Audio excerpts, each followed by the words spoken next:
The advice and opinions expressed by the host of Autism Live and her guests are meant solely as suggestion and should not be in any way construed as child-specific advice. Any choices you make in determining your child's treatment are completely at your own discretion.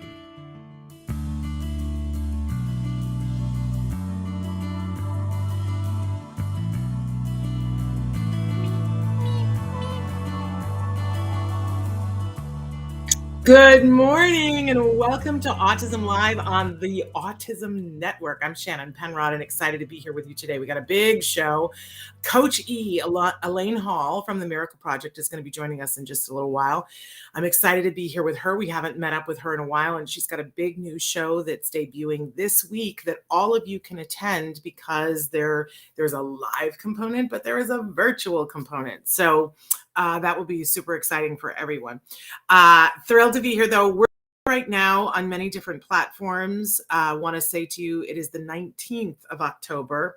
We're cozying right up against the holidays here. You know, it's like hop on the treadmill. I'm excited for a lot of different reasons. I love the holidays. I also, like everybody else, have some challenges during the holidays, as does, my child and everyone I know on and off the spectrum. There are some challenges that come with the holidays. But for me, the benefits outweigh. And we always on this show, we want to help you guys to have that be the case as well, because sometimes the holidays are an opportunity to catch your breath or to be on a treadmill.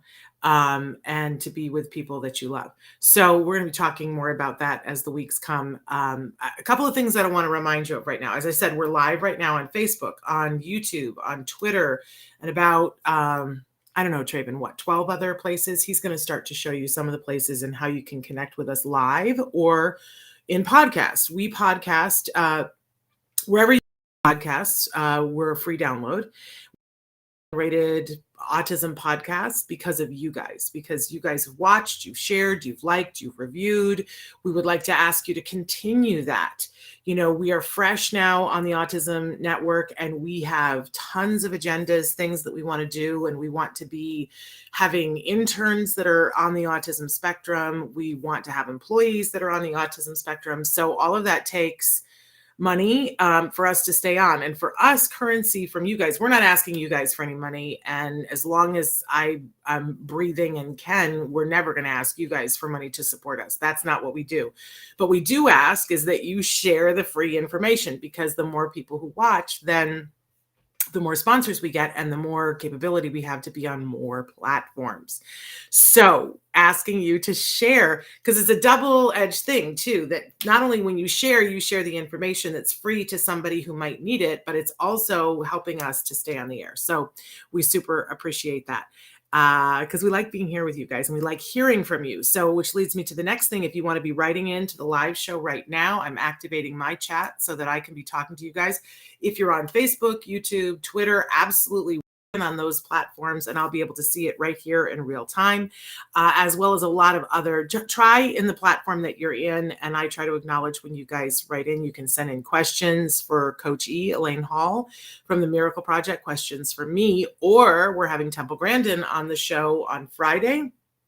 You can send in questions for her. And don't forget, tomorrow live, it'll be Dr. Doreen Grampiche, Ask Dr. Doreen, which I want to encourage you to follow her now on TikTok. Yes, it's a thing. Follow her on TikTok. She's going to start answering questions directly on TikTok as well, which I'm not even going to be a part of, but she's going to be over there. So if you shoot her a question, she's going to give short little answers on TikTok, which is super cool. So follow, it's under Ask Dr. Doreen on TikTok. She just went live yesterday for the first time. So that's super cool. All right. So having said all those things, I always tell you, we have lots of experts who are here on the show. Not one of them. Hey, Dakota. I'm so thrilled that you're here from Canada. We love Canada here. I have had many guests that have just returned from Canada. By the way, speaking of Canada and guests just returned from Canada, Kobe Bird was just here a week ago. And, his show Lock and Key, which is filmed in Canada, and so he spent most of this year in Canada. the season 2 starts on Friday on Netflix. So definitely tune in. You'll see some great shots of Toronto and areas around Toronto we absolutely love. Hi, Miss Shelley. Miss Shelley is a therapist from New York joining us. So thrilled to have you here. What part of New York? I grew up in Saratoga. I was born in Puerto Rico, but I grew up in Saratoga, New York. And a couple of years like in Albany, Schenectady area, but taught college in upstate New York. So it's a pleasure to have you here. You guys have got to be having peak fall color now, right? Oh, my heart always beats faster when I think of upstate New York this time of year. It's so beautiful. For those of you who've never been, it's a bucket list thing you must do. People can tell you about the fall colors, but until you see them, there's no explaining it. It's absolutely wonderful. A parent from the UAE, so great. Staten Island, that's where Pete Davidson is from. We love Pete Davidson. He's a huge supporter of the autism community. So we love Staten Island. Totally cool that you guys are here with us. So in any case, that's how we ask you to write in and talk to us in real time. If you're watching in podcast and you're like, hey, I don't have a way to write in, our homepage, autism-live.com, has a way that you can write in. I will tell you it's not working right now. So, be patient with us. And you can always email me directly. We just recently changed my email, but the old way works too. So you can write to s.penrod@autism-live.com or Shannon at autism-live.com. Either one will get there. We love that. We love when email works, and we'll get the chat working again soon. So yesterday I was supposed to debut, we're going to get to the jargon in just a second, and then we're going to get to Coach E. Yesterday I was supposed to debut, I made a video 3 years ago because I do a one-woman comedy show that's called the Autism Monologues. And I don't know about the rest of you, but as a mom on the autism spectrum, I always tell you guys, I'm not an expert, right? But I'm in this community with you. I want to help you because I needed help along the way. And my head is like a clown car. I used to be a stand-up comedian, and I tend to, when things get hot, and you know what I mean by hot, like I'm like, I can't make heads or tails of this, and I got no place to go but laugh. That's where I go, is to laughter. And over the years, I would play out different scenarios in my head from different perspectives and come up with these characters to amuse myself. That's really all it was about, was amusing myself. And then I put it all together into a one-woman show. We won some awards at the Hollywood Fringe Festival. We took it out of the road for a little while. Some of the elements were pre-taped. And there was one element that now when I go and speak to, especially to BCBAs, I kind of take them to task and say, hey, can you dial it back on the jargon a little bit and tell them why we do the jargon of the day. So, but when you're doing school too, it's worse than jargon. It's jargon and alphabet land. So we made this crazy video, and yes, my makeup is supposed to look bad, and because that's the whole joke, right? So be in on the joke with me. You don't need to tell me, Shannon, you look like 7 miles of bad road. I know it was deliberate. But can I also say that this song was written I collaborated with Atticus Cowger over at Spectrum Laboratories. So Atticus and I collaborated, and Spec Labs helped us to collaborate, which was awesome. And so we have to give big credit to Atticus Cowger. So talented, because I went to him and I said, I have this idea for the song. I have these lyrics. I have this sort of a tune in my head. And he took that and helped me to make it into what it is. So collaborative effort between myself and Atticus Cowger, who identifies himself as being on the autism spectrum, is wicked talented. So take a look. This is Welcome to Alphabet Land, and then we'll come back with Jargon of the Day.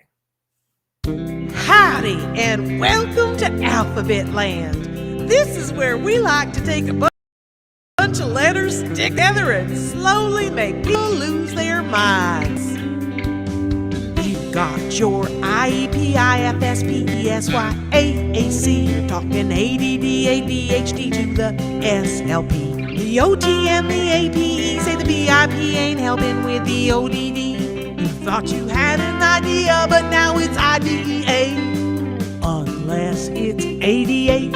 Are you feeling overwhelmed? Why, we ain't even halfway done. Grab you some letters and let's have some fun. LEA is talking PBS.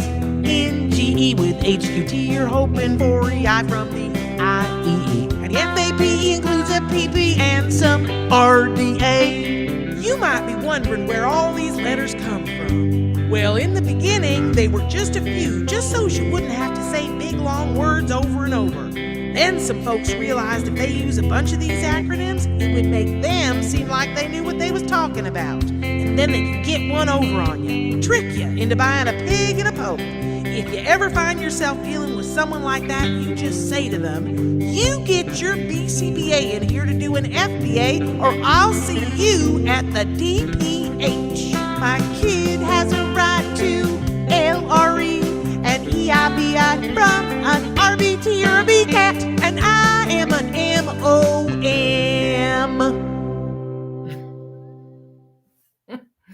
Yeah, there it is, folks. That's the length that I'm willing to go to bring home my point about alphabet land and jargon. So there it is. I hope you had a laugh with me. Hi, Carolina, and hi, Nicole. So glad you're here. Yes, that is the clown card that is in my head.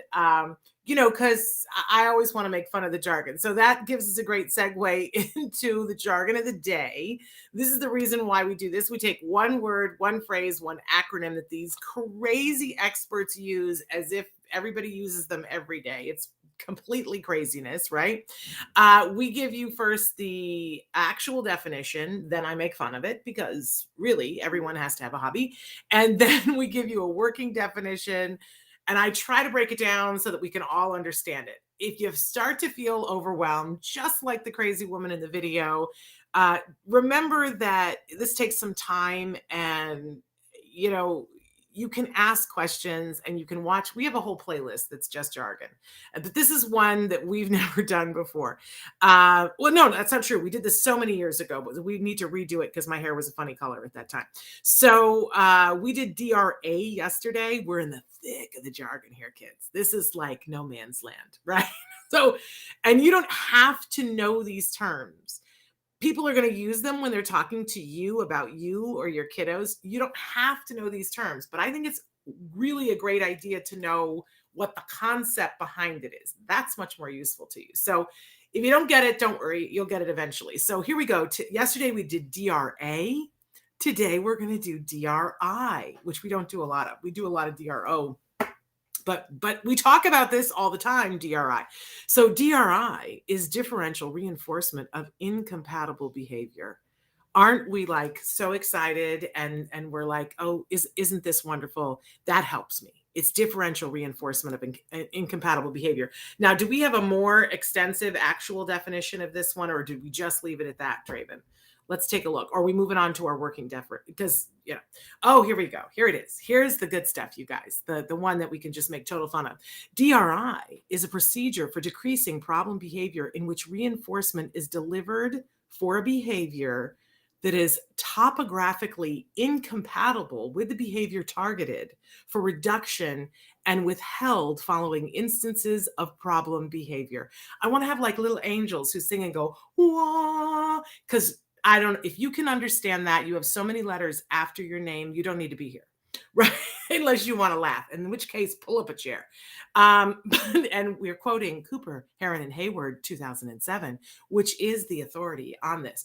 But my point is, if you don't know what DRI is and you look this up in their lovely little tome, you still don't have any idea. It's completely like too far away for us. Okay, so let's take a look at what the working definition is to see, is this something that will help me in my life? It means only reinforcing behaviors that by their very nature can't happen at the same time as the challenging behavior. Okay, that's a little bit better. But let's put this into a bigger perspective. We're talking about dealing with challenging behavior. And let's be careful when we're talking about dealing with challenging behavior. Challenging is behavior. I want to define that as something that is preventing the individual from getting to meaningful things for them. Not meaningful for you, meaningful for them. Now, this is where it gets a little bit sticky, because sometimes when we're teaching someone a new skill, in the moment, it may not feel reinforcing for them. In the moment, they're like, I don't like me. I didn't want to learn the jargon. What's the payoff for me learning this jargon term? But it turned out that once I learned these terms, there was a payoff for me, right? But at first I didn't want to do it.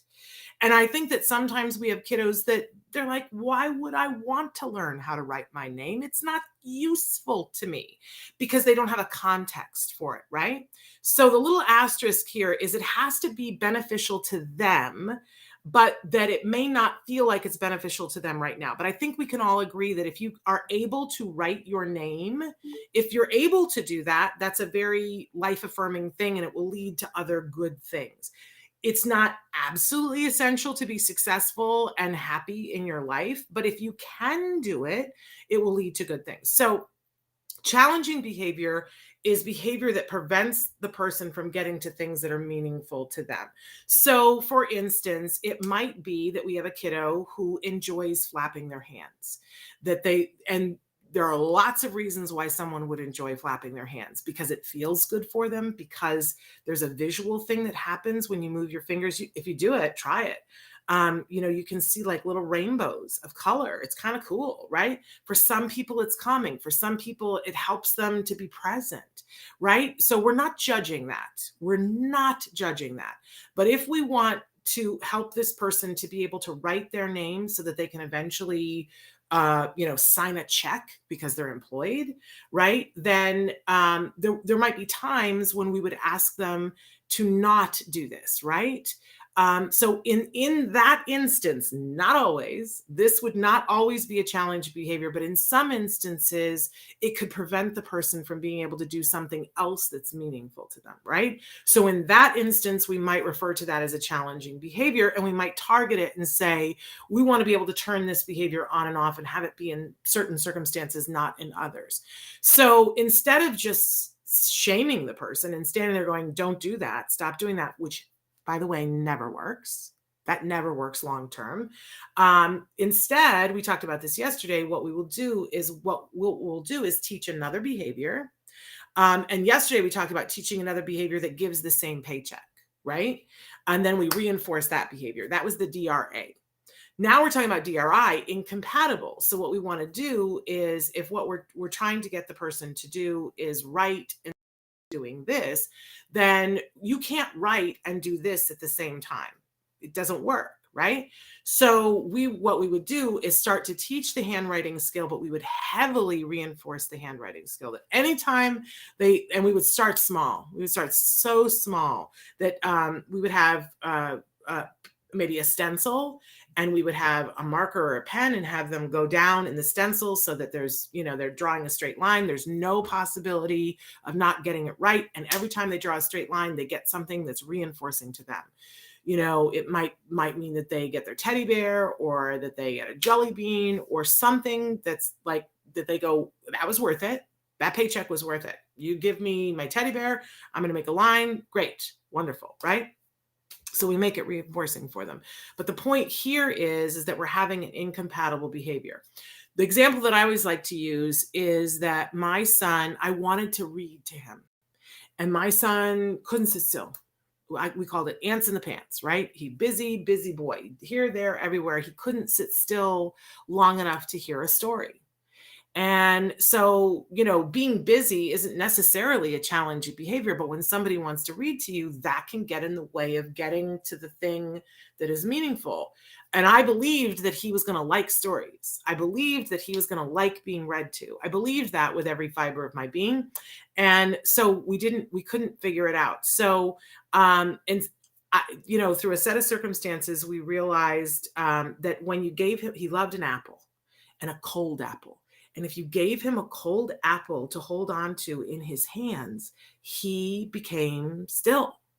And then he discovered he could eat the apple too, and that was really reinforcing too. And so we discovered that if you put a cold apple in his hands, it was incompatible with running around. For whatever reason, he couldn't do both. So we would give him a cold apple and he would sit still. And so we would read to him. And if you gave him a cold apple, he could do it. So we would reinforce that behavior and tell him how good he was, and we would read him the story. Now, eventually, the stories became so reinforcing that he didn't need the apple to do it. And if we wanted him to, sit and read a story, the story itself was the reinforcer. How cool is that? We would get out the book and he would sit and read the book. And he, now he's going to school to be a screenwriter and television writer because he loves to be told a story. So how amazing is that? So DRI, it means that we're not going to lecture them about the challenging behavior. We're not going to punish them for the challenging behavior. Instead, we're going to reinforce, we're going to give a paycheck for behavior that's incompatible with the challenging behavior. We see this, kids who spit on their hands and then draw in the spit on the desk. Instead, we give them a silky, because they like the silk feeling. We give them something else to do, because you can't be playing with a silky and have that reinforcer with wet hands. Compatible. How cool is that? So this is a great way to intervene for a behavior. There's all these different ways that we're talking about. There's DRA, there's DRI. We'll talk on Thursday about DRO. So there you go. DRI, incompatible. It means you can't do the challenging behavior and this other behavior at the same time. And we're only going to reinforce the behavior that is incompatible with the challenging behavior. And we are not going to discuss the challenging behavior. Isn't that great? Doesn't that empower you? Okay, I get excited about that. Hey, Renee and Elvira, they're saying, thank you for the TACA conference. I'm learning so much, still working on the worksheets. These are very helpful to organize what I need to work on with my son. I'm so glad. If you guys went to the TACA conference, whether you were one of our winners that won a free ticket or you went on your own, write in and tell us, what did you get out of it? I hope you got great things out of it. Okay, we're going on to our question of the day. What makes you happy? What is it that makes you happy? And I want you to think about that. Like, what are the things? I mean, it could be a million things, right? But what makes you happy? There's so many things that make me happy. It makes me happy to be here with you guys and to be talking about things that are positive. That makes me happy. It makes me happy to be at home. I love to be at home. I love it when my whole family's at home and we don't have to go anywhere. That makes me happy. I love holidays. That makes me happy. Lots and lots of things. It makes me happy when you guys write in. But what makes you happy? We want to know. I love the sound of my kid's voice, right? That makes me happy. And there was a time when I didn't know if I was ever going to get that, but I have that now and it makes me happy. So what makes you happy? All right. We always have a topic. Our topic this week, very important topic.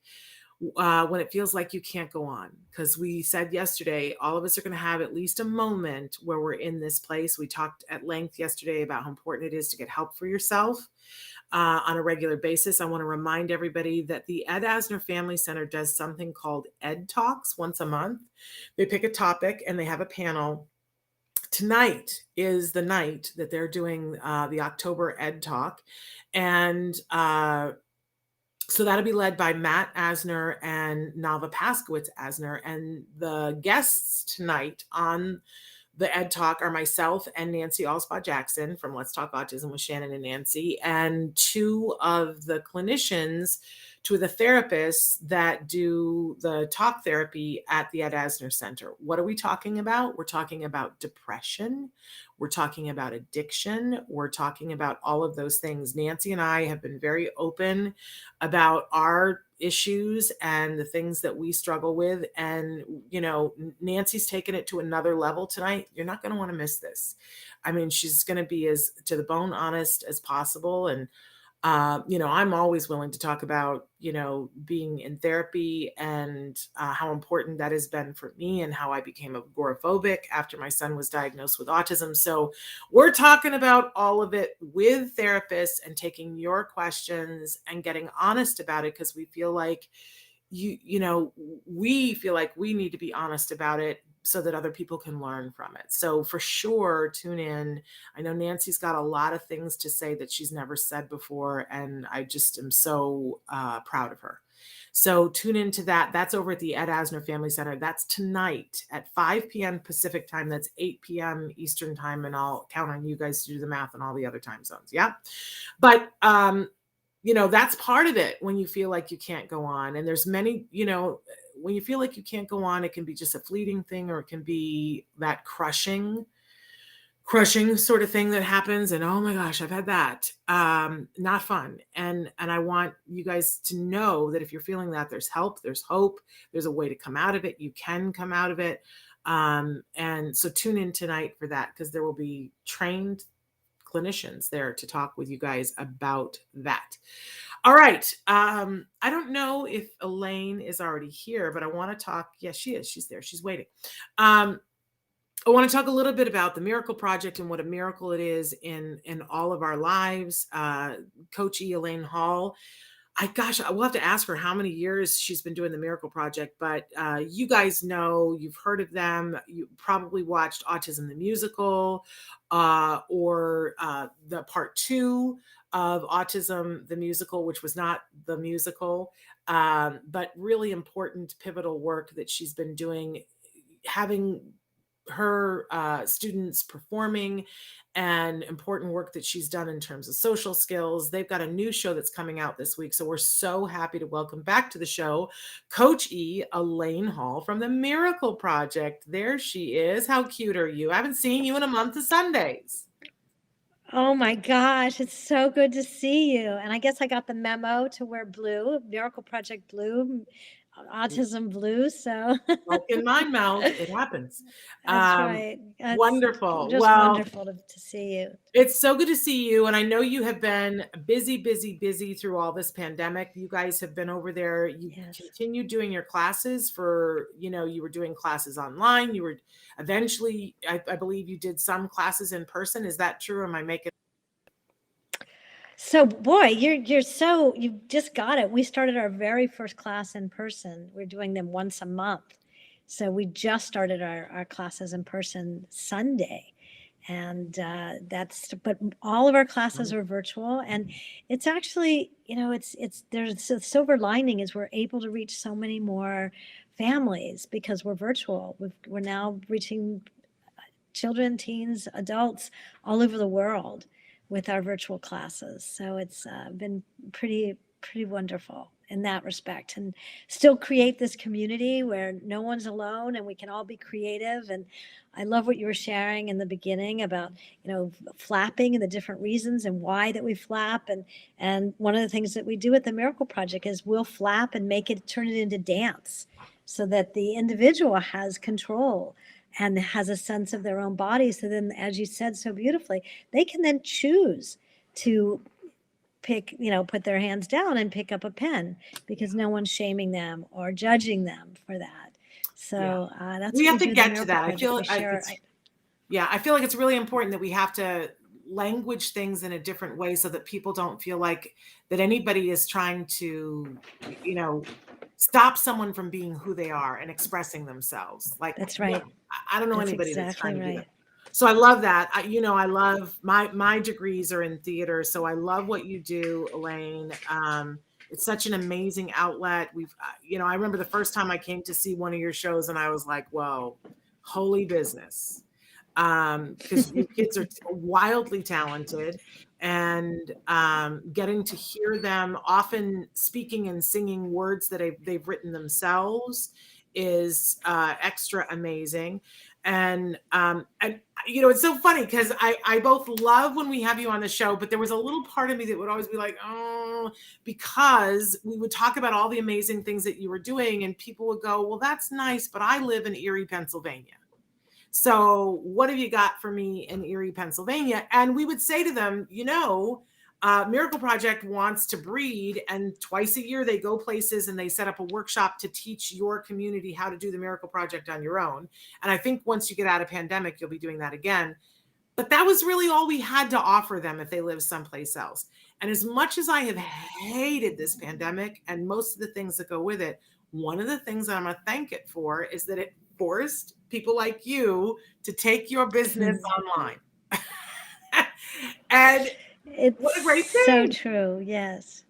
Great... No, Shannon, that's so true. It's so true because we're now doing trainings to different organizations online, but even better, we've got classes. We've got our social skills classes, improv for interaction and musical theater and hangouts and all kinds of things, all virtual at lots of different time zones. And we're actually partnering with different organizations where they bring us in under their auspices, but they can bring us in without us getting on an airplane. So we're teaching for an organization called Bright and Quirky in Seattle that has classes in New Zealand and Australia and England, and so we're able to work through that. And then in cities, we have some of our alumni have come back because they're now in New York or Wisconsin or wherever, and they're able to Zoom in. So that's amazing. It's really been fabulous. Yeah. So you join us.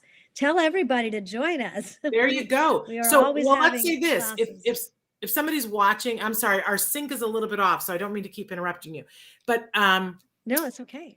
If somebody's watching, they're like, okay, well, I've got a grandchild, or I want to do this, or I've got a kiddo, or I've got a niece or a nephew. How do they get involved? Yeah, the first thing would be to go to our website and then just fill out the form and tell us a little bit about you. It's themiracleproject.org. And there's a lot of stuff on the homepage right now because of the event coming up, but you'll see a form that, and if it's not clear, to just email me directly, Elaine@themiracleproject.org. Okay. So, and that's everybody. Like if you have an organization that wants to partner, or you have an organization that's going to have an event and you want them to come and perform at your event, or you have a kiddo that's on the spectrum that you want them to be involved in classes, or you are a performer and you'd like to be involved, whatever it is, write to Elaine or go to the website. But I want to switch gears a little bit and talk specifically about what's happening this week, because you got a new show that's debuting. You're so clever the way you do things. You find the way. I love that that's theater people. Theater people find the way. So tell us about this new show and what inspired it.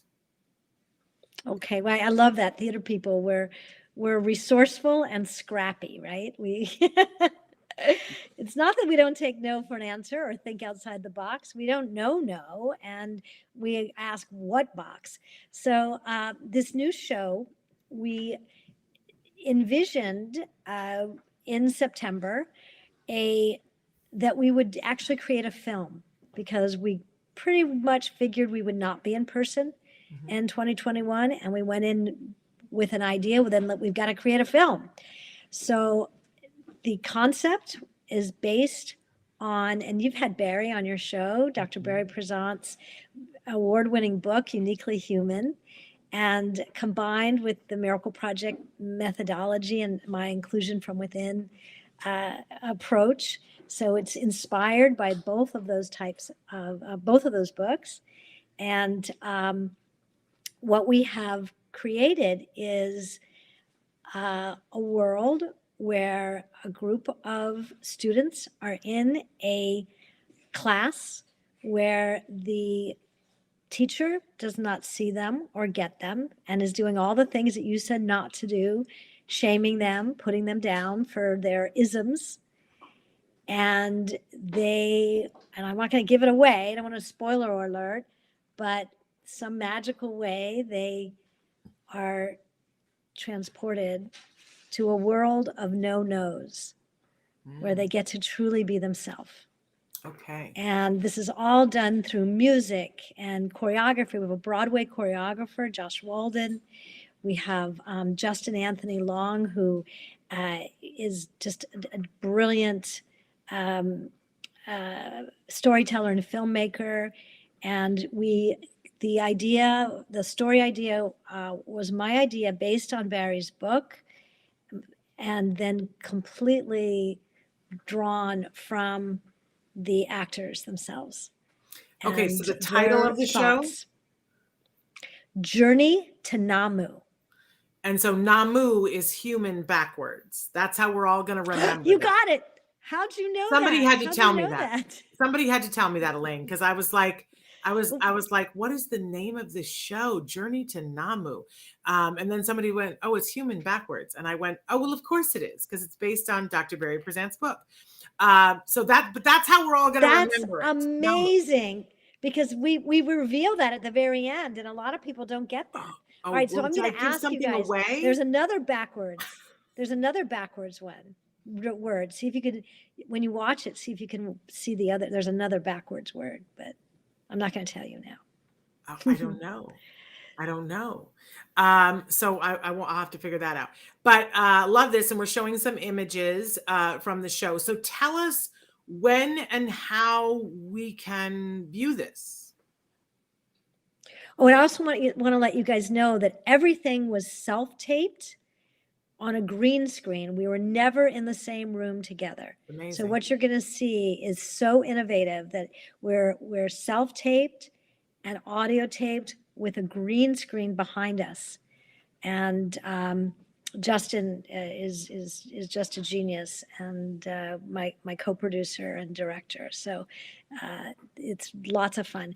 It will be premiering this Saturday night. Oh, and that's my son Neil.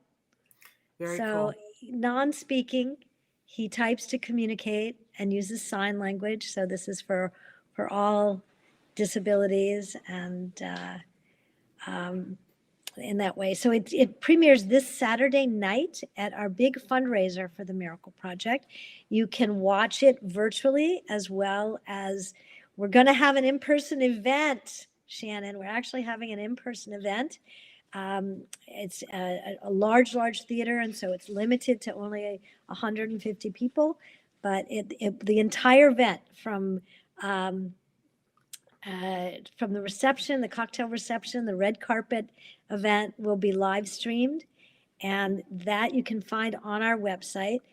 That is a fundraiser. However, we will be showing the film again for the general public, and so if you come to our website and sign up, you'll learn when in November and December we'll be actually showing it for everyone. But you're invited virtually. Everyone's invited virtually Saturday night. And something really exciting, we have Bridget Lundy Payne, the star of the hit Netflix show Atypical, as our MC. Wonderful. So it's and we've got a picture. I'm so excited.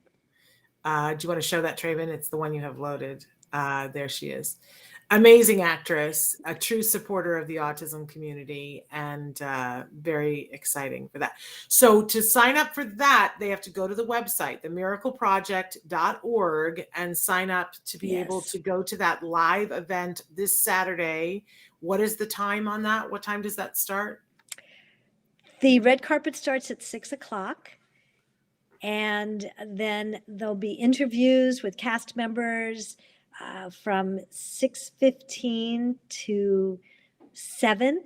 Then a live performance by 6:45, a live performance by Rhiannon Lewis, and at 7:00 a live performance on the Goldsmith stage at 7:00 by Aidan Boyer. If you've never heard Aidan, he's truly magnificent. Performer on the spectrum. And then at 7:30 we start the program. We're honoring Ellen Pressman, director Ellen Pressman, and her husband Jeffrey Toll, and longtime volunteer, now teaching assistant Jesse Toll. And then we show the film. Okay, so that's Saturday night, but you have to go and register to that. And I'm sure that there's a cost for the ticket price as well, because it costs money to put that on. Yes. So you go to the miracleproject.org to get your tickets to attend Saturday night, or later on down the road, they will also have an event where you can buy a ticket just to see the film. But you might as well go to the event and see the whole thing, right? And be a part of the fundraiser. And your investment in it helps to continue these programs, and so we really greatly appreciate any amount that you can support the program. So thank you, because it doesn't happen for free. We all know that, and it'll be a great family event for you guys.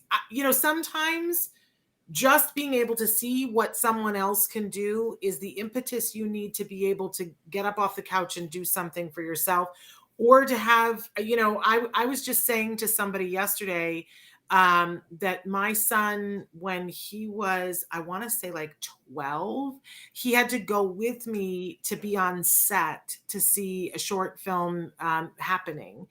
And it changed his life. That one day on the set, he was like, I want to be a part of that. But he decided, I want to be the person who's writing the story.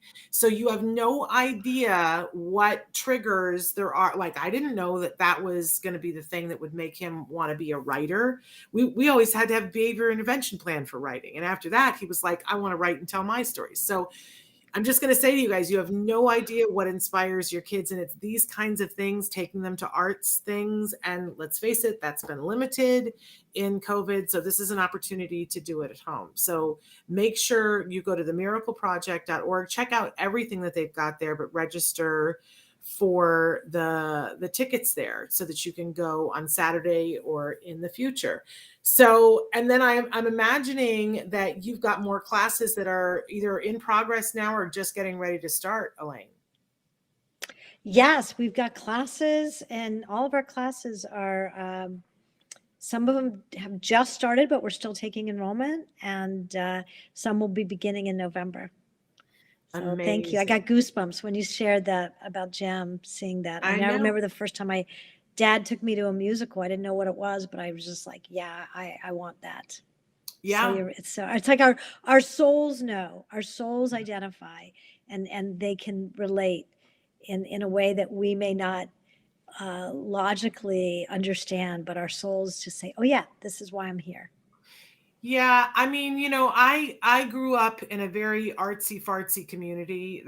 That's how our other relatives referred to it. I grew up in Saratoga, New York, and I didn't understand that it was a little bit different than every place else. But in the summer, the New York City Ballet would come and perform for a month.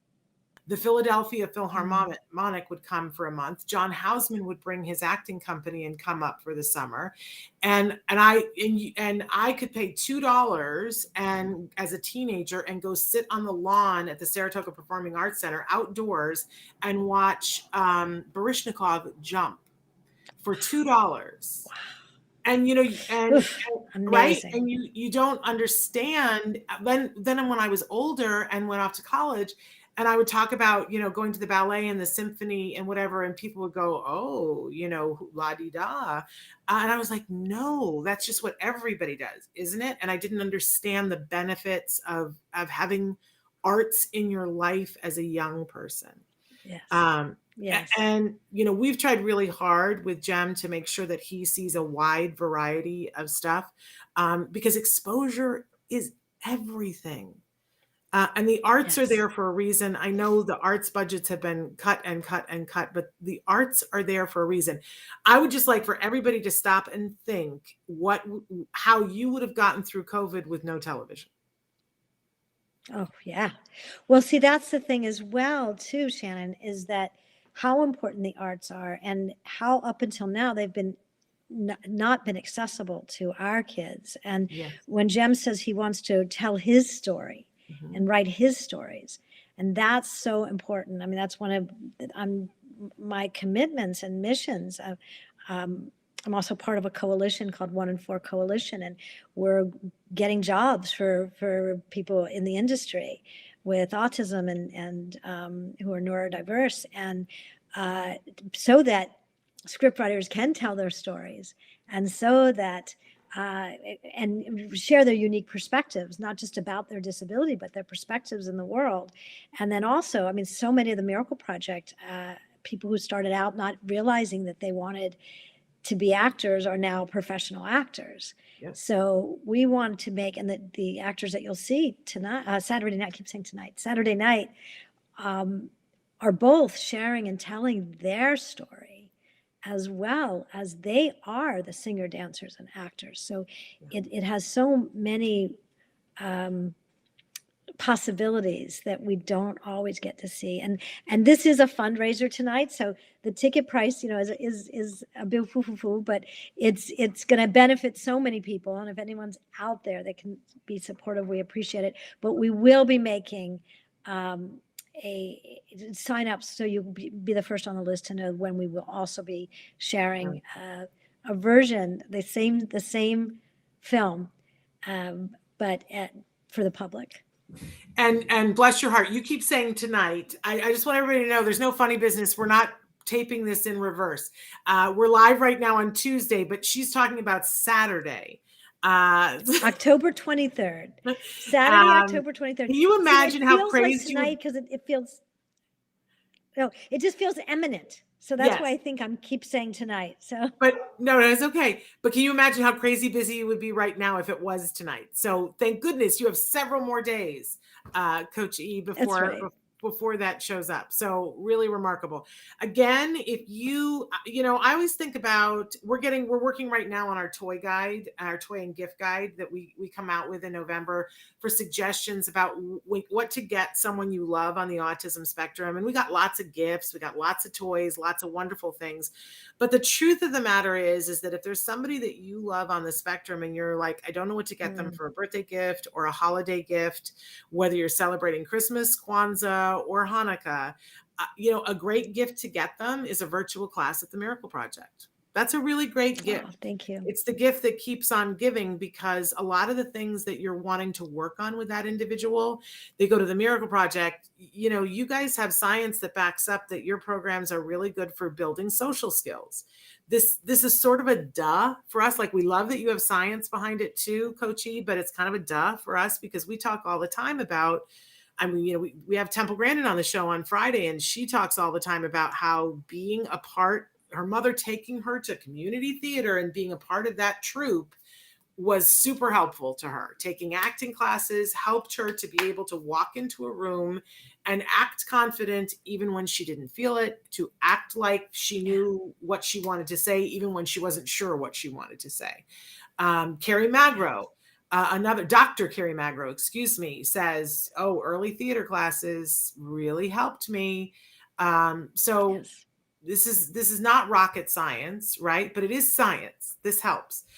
It is science. It's evident. Everything is evidence-based. That and our improv for interaction, for any of you viewers who are listening from California, is fully vendored through the regional centers, our social skills classes. So, but yes, we're evidence-based in developing self-esteem, self-confidence, a sense of self, a sense of owning our autism and neurodiversity as something extraordinary, and discussing it in a fun, creative way with others, really letting ourselves be ourselves so that we can walk into a room and not only fake it till we make it, but have our own sense of identity to be able to confidently share who we are. And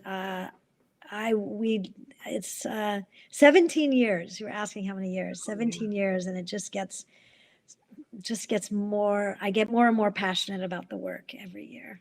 That's exciting. So thank you so much, Shannon. So, and I haven't talked to you in forever, but I hear rumors, Coach E. I hear rumors that you have all kinds of stuff going on. I don't know what you're allowed to talk about and what you're not allowed to talk about, but I've been hearing that you've been working on some pretty fun stuff lately. Anything you want to share? We have to keep that all under our hats. Yeah, I think it's sort of under our hats, but I did see it. It came out in Dateline, so it's actually out. So I'm working on a show that comes out. We don't know when, but it is on Amazon, and it's called As We See It, which stars 3 adults on the spectrum, portraying 3 adults on the spectrum. So I worked on that. And Shannon, once I know that once I have more information when it'll air, I'll come back on and talk about that. And then I've got a movie I'm working on and in a couple of weeks, and doing some coaching and lots of consulting, because it's our time. It's authentic representation for neurodivergence and others with disabilities, and it's time that we see ourselves on the screen. Yeah. So it's really exciting. And Netflix, Atypical. I hope you watch all of Atypical, because so many of the Miracle Project students are on that. And we had it's a great time. We had Dom, and forgive me, I'm not going to remember her name. The beautiful young woman who's also on Atypical. I think Tal. Tal was on. Tal, she's awesome. And that was super fun to have the two of them on. They're amazing. Yeah. So now, are either of them in this show this weekend? Dom is in the show. Absolutely. He's one of our lead travelers. That'll be fun. From Atypical, and Naomi Rubin, who is also on Atypical, is in the show. There we go. So the name of the show again is Journey to Namu. Journey to Namu. You always have the most interesting Journey to titles Namu. for your shows, Elaine. It's always like, the most interesting titles. So, but I sort of love that now, because one of the things that I feel sad about, you probably have archival copies. I'm sure you videotaped your previous shows and have archives somewhere.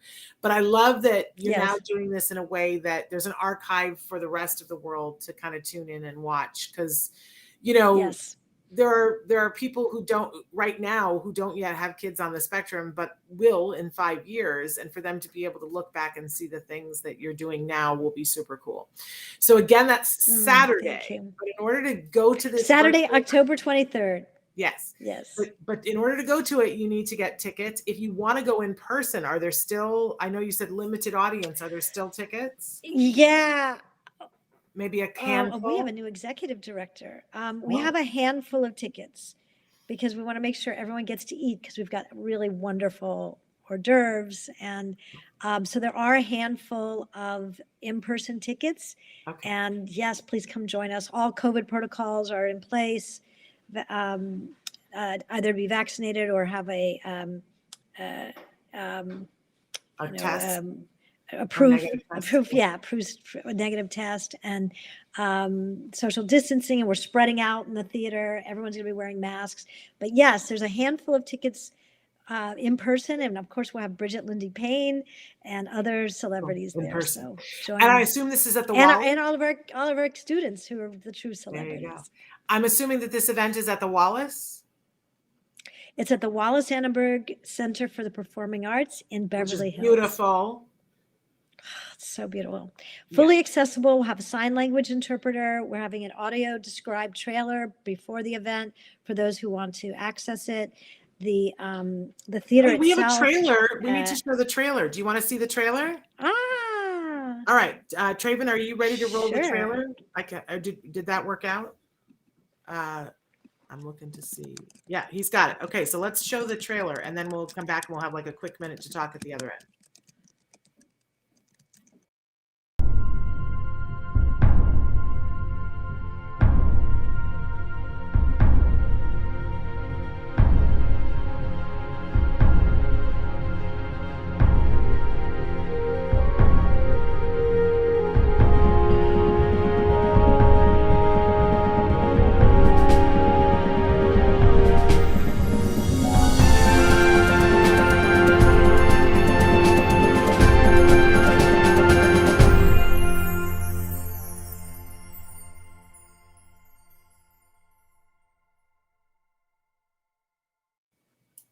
Wonderful. So that's what we've been talking about. I know we got to say goodbye to you, Coachy, but you should check out one way or the other. Go to the miracleproject.org. Check out everything that they have there. If you can, get a ticket for Saturday night to be there with all the rest of us to see this amazing program. Or stay tuned to when you can watch it later on in November. So, Coachy, thanks so much for all that you do. Thank you, Shannon. Love being with you. Big hugs to you, virtual hugs, and to all of you out there. Please come join us. I love being with families. So join us. Thank you. Wonderful, wonderful, wonderful. Okay, bye-bye, Coachy. I'm going to stay just to finish up the show. Bye. Bye-bye. So we just got a couple of minutes here, you guys. I want to acknowledge that Dark Angel, first of all, Renee and Elvira, you guys wrote in. I think you were talking about the EdTalk, about where to tune in, because that's when it came in. I will share it. I don't know if I can share it from the Autism Live page. I'll try from the Facebook page. I'll definitely share it from my own page later on tonight. But you don't have to worry about all that. If you go to their Facebook page, you can just go to Facebook and type in the Ed Asner Family Center, and it will come up. And then at 5 o'clock Pacific time, the show will start to play. So, and then if you like them, it'll also send you notifications in the future when they're about to go live with their various and sundry shows, which is a good thing to do. So there you have that. There is the Making Mental Health the Top Priority. I didn't even know that was the title of it. But so that's this afternoon, this evening, 5 p.m. Pacific time. It is 8 p.m. Eastern time, and you guys can do the math on all the other things. So that will be super fun. And if nothing else, I think it'll be an informative hour, and tune in to support our girl, Nancy. So thank you for that. Dark Angel says, hello, everyone. First day of preschool for my 3-year-old son, and it went well, better than expected. And I love hearing that. That's really, really wonderful. I do want to say to you, though, I don't want to be the negative Nell here, but I want to say it's great he did well at a preschool setting. That's absolutely wonderful. That's fantastic. I would say to you, it is the rare 3-year-old that we would make a recommendation for them to go to in-person preschool with other kiddos as the best solution. It's not that it's a bad solution. I don't think that science supports that as being the best possible place for where they're at right now. If you've got a diagnosis and your child is 3, the best, if we, and I always look at good, better, best, right? So preschool, good, right? Better than that would be doing preschool part-time and doing as much of an intensive ABA program as you can do at the same time. So maybe he goes to preschool in the morning and then, does intensive ABA in the afternoon. But better, the truth is, the science shows that better than that at 3 is to just go intensive on the ABA at 3. I know. I feel bad saying that because we all get excited about school, and school certainly gets excited and says, oh, bring your child down here. We want your child to be here. And they do. They want your child to be there. And I used to teach in public school. I'm not against public school at all. It's just that the science shows that a 3-year-old on the autism spectrum, you know what the analogy I always give? It's like, if you want to learn how to downhill ski.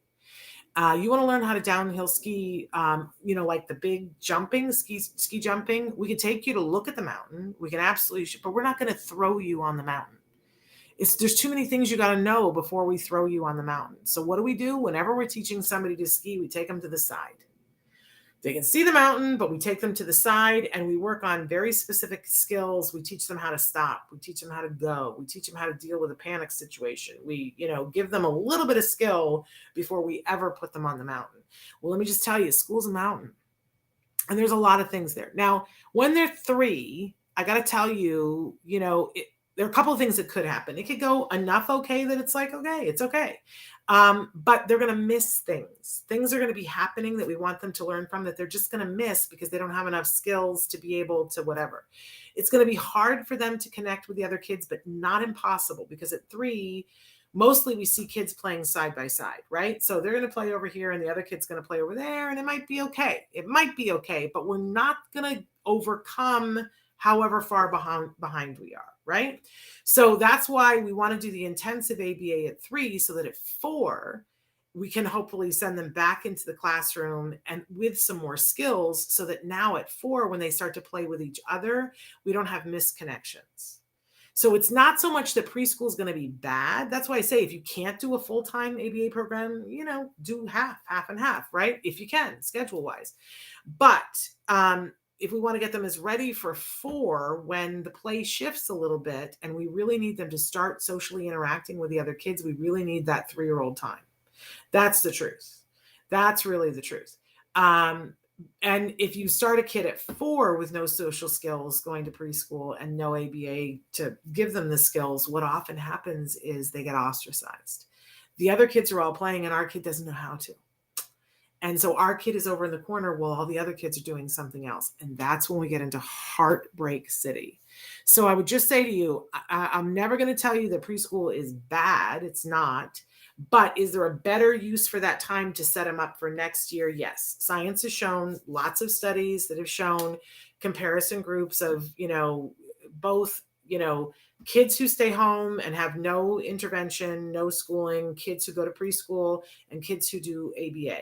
And they show the outcomes on them. The kids who do ABA are much further along, and the kids who go to preschool and the kids who go home and have no educational benefit have pretty much the same outcome. So that tells you about how beneficial educationally preschool is, right? Then they've done the thing where they take the same kiddo and send them to preschool for a period of time to see how much they learn, have them stay home, have no program, see how much they learn, and then have the same kiddo, apples to apples, oranges to oranges, go and do ABA and look at the outcome. How much did they learn in the different time periods? And preschool and home with no educational benefit, about the same, negligibly the same. ABA, the kids, they're off the chart what they learn. So there's a time and a place for everything, and you do what you can when you can. But the truth of the matter is, if you want to, there's good, better, best. If you want to do the best scientifically, then you do as many ABA hours as you can at 3. And here's the kicker: insurance will pay for it. In the United States, insurance will pay for it. And you got to think to yourself, why would insurance pay for it? Why on earth would somebody be willing to pay this much money? Because it works. That is the whole thing. Whenever somebody says to me, well, I'm not sure about ABA, I know I was that way too. But then I saw it and I saw what it could do. And guess what? Insurance saw that too. And they were starting to be sued because they weren't paying for it because it works. And insurance now pays for it. And your state, in some cases, will pay for it. So, and that's why. Now, on the flip side, if your child goes to school, the state will pay the school for your child being there. And I think we all need to acknowledge that every day that your child is at the preschool, the state will pay the preschool a certain amount of money for your child being there. So school wants your child to be there for a lot of different reasons. One, they get paid, and one, school believes that they're there to educate. That's their mission. Of course, they want a child to be there. Of course, there's nothing wrong with them saying we want your child to be here. But if let's say you were choosing between 2 doctor offices and they were saying, we've got, you've got something going on and we've got 2 different ways of intervening with it. Right. And if you take your child to one place, it's totally free to you, but you find out they get paid for your child going there. That would be interesting information to you, wouldn't it? Now, the other place, there might be a small cost to you, but most of it is going to be paid by insurance, which is going to be a pain in your neck. Now, if I were just comparing on those 2 things, I'd be like, it's so much easier to go to the one over here, right? Because it's free to me. But then if you say, okay, can I see your studies of what are the outcomes? How effective is what you do? And what you would see if we're comparing ABA to school is that school, the children go and I'm just going to be honest here, children go to early intervention and then they go to a special day class and then they stick around and stay until they're 21 and then have to find a service after 21. That is the outcome. If they have studies at the school that they will show you, that is exactly what happens. A lot of them don't take studies, don't take data on it, and they'll say, oh, we don't have anything. To me, that's appalling. But if the ones who do, they will tell you, if you start them in preschool for special ed and you don't do any other intervention than school, they will stay in special ed and graduate from that program, not necessarily graduate from high school, but graduate from that program. That is the track that they are on. Whereas if you look at the studies from ABA, kids who get early intensive behavioral intervention often never go into the special education program at all, or go into the special education program and are in an inclusive program where they're with their neurotypical peers, and often graduate out of that and don't have an IEP. They actually graduate, the lion's share of them graduate from high school, and many of them go on to higher education and lives, the lives that we all want. So anyway, we so appreciate you guys being here. We're totally out of time. I just adore you all. We're back tomorrow with Dr. Grant Pichet. We're going to be live. We might even be live on TikTok tomorrow. If we are, we'll let you know about that, but we'll be live either way here. So thrilled to have you guys here. Don't forget, on Thursday, it's Bonnie Yates. On Friday, Dr. Temple Grandin live right here. So you send us questions. We want your questions for her. We won't take live questions. We want the questions right now. Write to me at shannon@autism-live.com. Don't forget. I know everybody wants to ask the question live. It's just not how she prefers it. But you can ask your question and then she will answer it live. So send in your questions right now, right now. All right, we're back tomorrow. Like I said, Dr. Grant Pichet. Until then, give your kiddos a hug from me and one for you too. Bye-bye for now.